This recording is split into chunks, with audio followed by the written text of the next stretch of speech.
Je me suis dit, est-ce que je vais venir lire un discours officiel que mes équipes ont préparé, ou je viens parler en tant qu'Africain? J'ai beaucoup hésité. Vous savez, quand vous portez le message d'un pays, tu es ministre, il y a des choses que tu peux dire, il y a des choses que tu ne peux pas dire.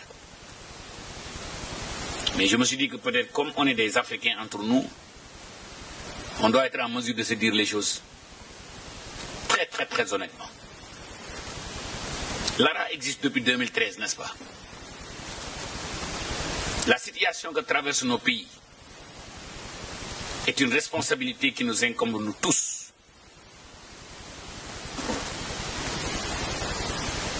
Dépendre de l'aide pour nourrir nos populations est un signe de faillite. Et je suis très désolé de le dire. Je vais lire le discours. Mais c'est très décevant ce que nous vivons en Afrique de l'Ouest. Je suis sûr que ces gens de réunion, vous en avez des dizaines. Et chaque année, c'est le même scénario. Ça chauffe. On va faire appel à l'AFD, aux partenaires techniques financiers. Le problème notre problème, ce n'est pas l'argent. Notre problème, c'est l'organisation.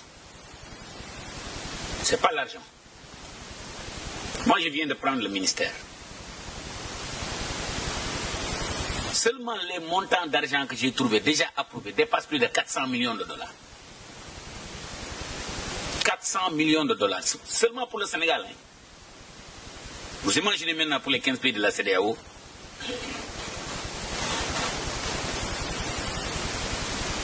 On ne peut pas commettre les mêmes erreurs chaque année et espérer avoir d'autres résultats.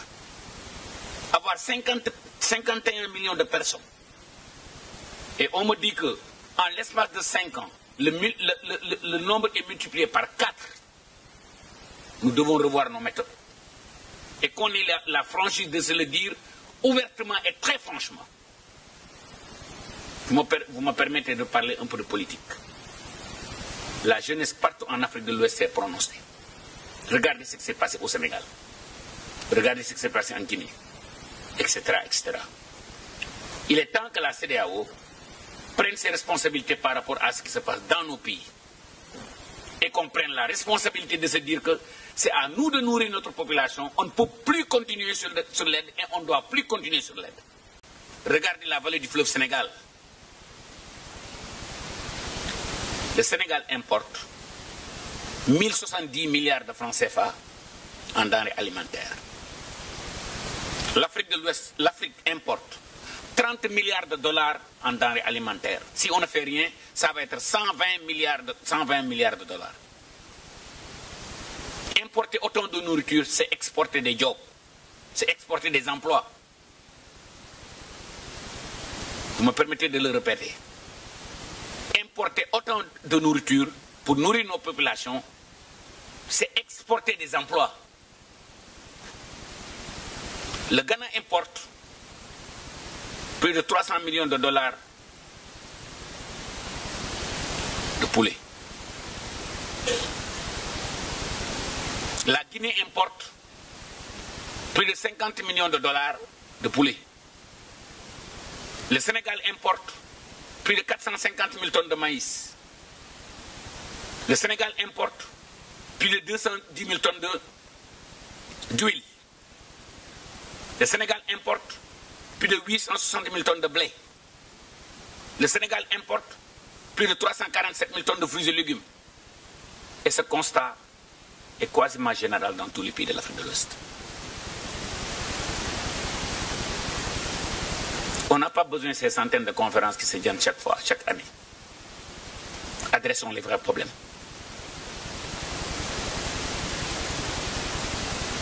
Le Sénégal dépense plus de 100 millions d'euros. Et mes équipes me disent c'est quasiment le double.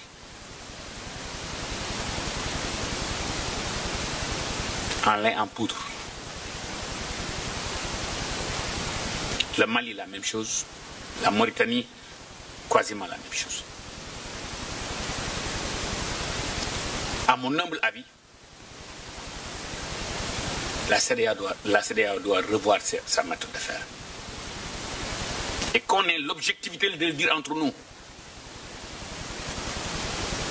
Je ne dis pas que nous n'avons pas besoin d'aide. Mais ça ne peut pas continuer.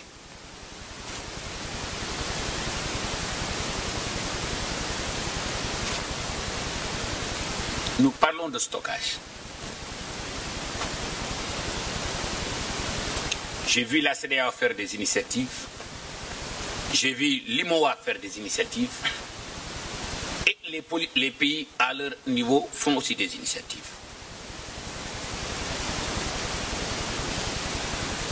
Agrégeons nos moyens.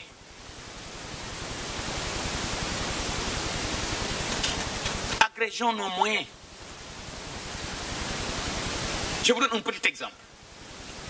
Est-ce que vous savez qu'avec 40 magasins de 5000 tonnes, bien faits, seulement le Sénégal, ne peut même plus importer des fruits et légumes. 40 magasins de 5000 tonnes.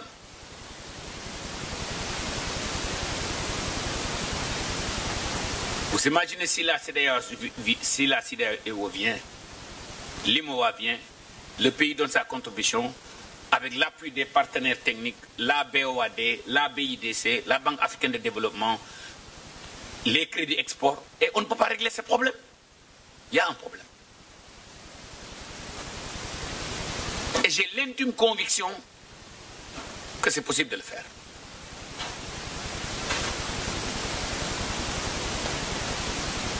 Nous importons. Les équipes me disent que c'est encore plus grand.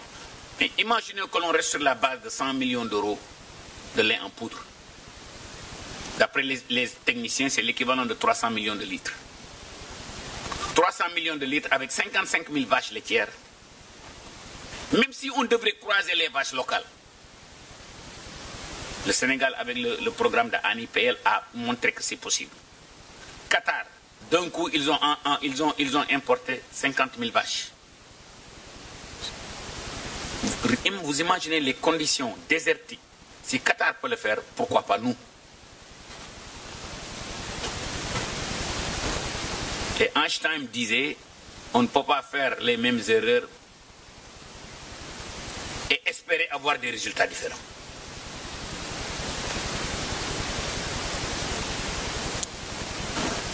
Un appel que je lance à la CEDEAO. Et ça, ce n'est pas le ministre qui parle, c'est le jeune africain qui parle. Il est temps que l'on réadresse nos priorités. Et qu'on se dise que c'est seulement la CEDEAO et seulement la CEDEAO qui peut régler ces problèmes. On ne dit pas qu'on ne va pas être aidé.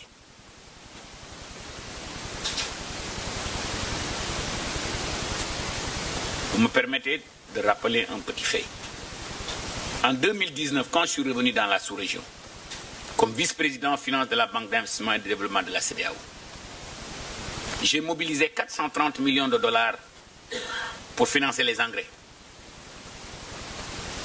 Encore une fois de plus, merci à nos partenaires financiers, techniques et financiers. Donc 90 millions de dollars, c'était fait pour faire des hangars. Il n'y a pas un seul hangar qui a été construit.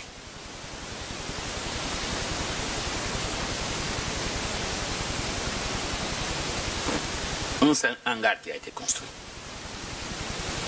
Nous connaissons nos contraintes.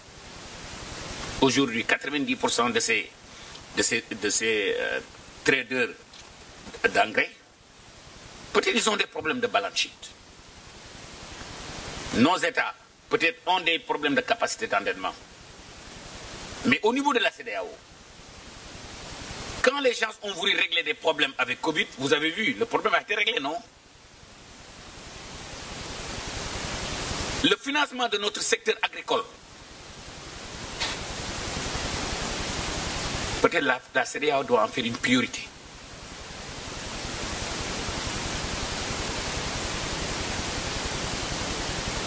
Les réformes foncières. Peut-être la CEDEAO doit en faire une priorité.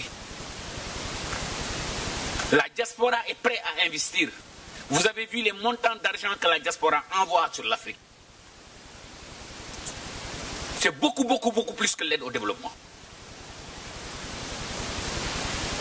Et tous ces leviers-là, nous sommes en mesure de les utiliser parce que ça dépend de nous.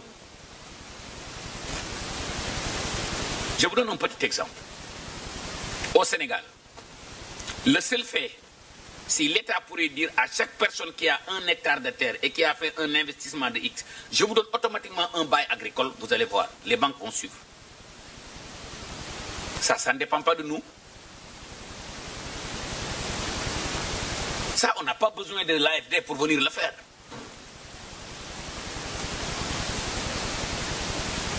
Aujourd'hui, s'il y a une chose que toutes les banques du monde cherchent à financer, c'est le solaire. L'énergie solaire. Toutes les banques cherchent à le financer. La nourriture. Des projets qui vont créer de l'emploi pour les jeunes et les femmes. C'est ce qu'on appelle dans le jargon bancaire les lignes ESG. Toutes les banques cherchent à le financer.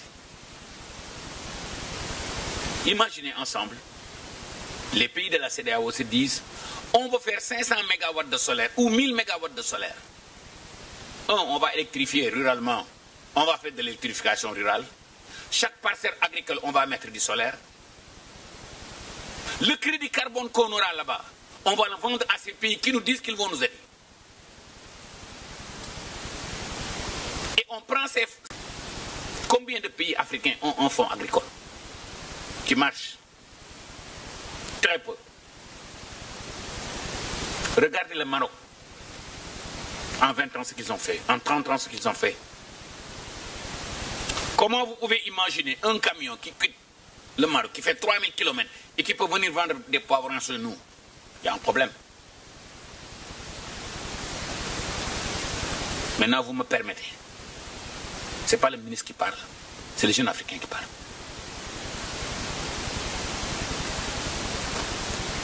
Toutes ces organisations régionales, y compris la CEDEAO, vous imaginez le nombre de séminaires, le nombre de conférences, le nombre de blablabla. L'argent que l'on peut économiser seulement avec ces séminaires pour construire des hangars et des hangars. Vous êtes d'accord avec moi ou pas?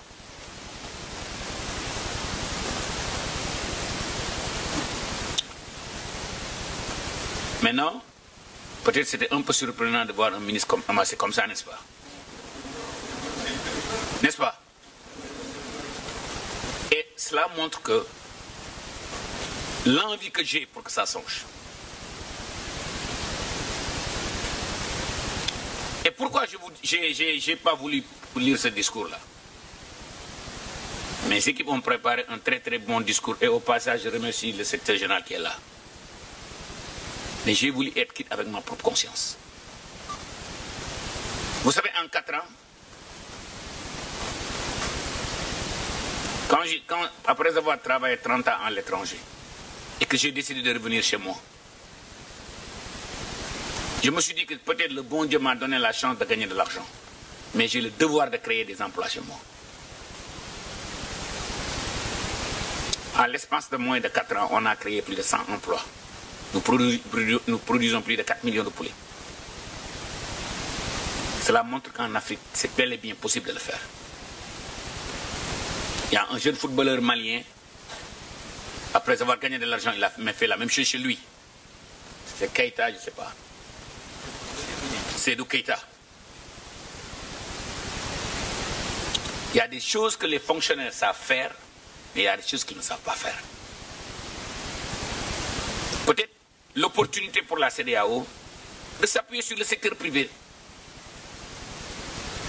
Regardez ce que le président Obasanjo a fait avec les... Il avait dit ouvertement, je vais créer des milliardaires nigériens. Il en a fait.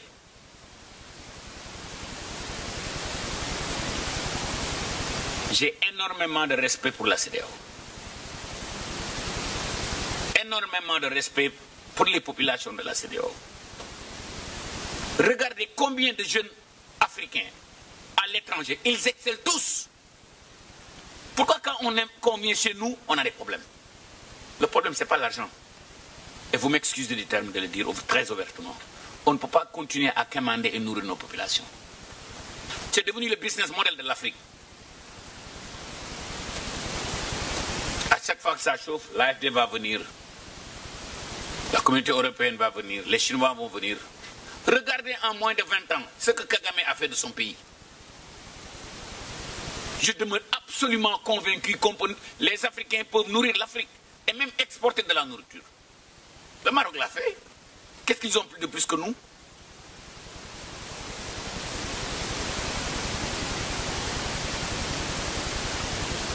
Je prends l'exemple de la Mauritanie et le Sénégal, et même le Mali.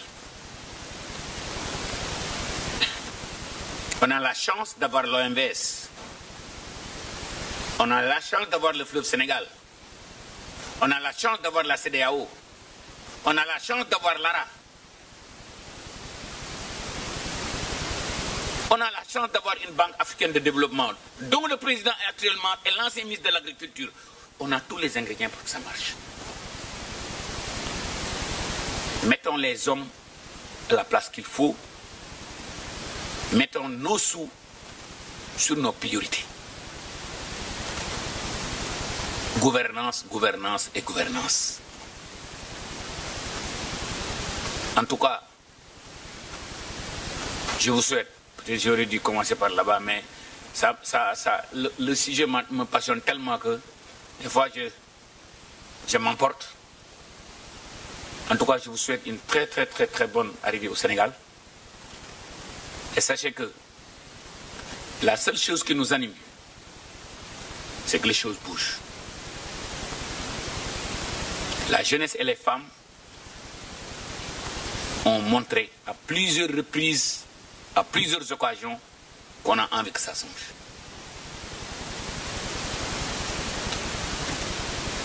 Le Sénégal, comme vous le savez, est un pays de teranga. Nous vous souhaitons un très bon séjour chez nous. Nous vous souhaitons aussi que cette fois-ci, que ça soit la bonne. Quand je vois nos amis européens, et tellement, des fois, le problème est tellement facile à régler, je me demande, mais c'est où le problème? Vous savez qu'aujourd'hui, pour construire un magasin de 100 francs, 100 francs, hein, si la CEDEAO apporte 5 francs, les règles de l'OCDE ont changé où maintenant tu peux emprunter 95%, mais il faut bien le faire. Et les crédits export peuvent marcher. Avec les droits de tirage spéciaux, on peut avoir de l'argent pas cher. Mais il faut mettre tous ces sous-là dans ce que nous croyons que c'est ça qui va changer la vie de nos populations.